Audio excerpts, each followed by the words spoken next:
আরেক ঐতিহাসিক সন্ধিক্ষণের সাক্ষী হলো বাংলাদেশ। ছাত্র জনতার গণ অভ্যুত্থানে সারা দেশে বাঁধ ভাঙা উল্লাস, নতুন দিনের স্বপ্ন।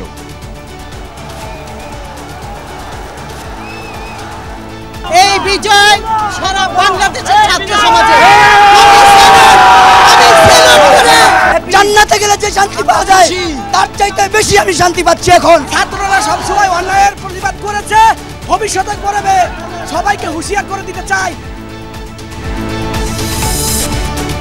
দেশ পরিচালনার দায়িত্ব নিয়েছে সেনাবাহিনী, গঠন হচ্ছে অন্তর্বর্তীকালীন সরকার। ধ্বংসাত্মক কার্যক্রম পরিহার করে দেশ গঠনে ভূমিকা রাখার আহ্বান।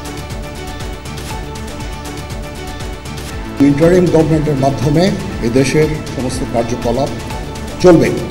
আপনারা সেনাবাহিনীর প্রতি আস্থা রাখেন, দয়া করে আর এই ভাঙচুর, হত্যা, মারামারি, সংঘর্ষ এগুলো থেকে বিরত হন।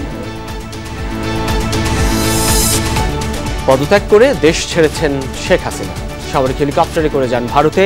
গণভবন, প্রধানমন্ত্রীর কার্যালয়ে ঢুকে পড়ে সাধারণ জনতা।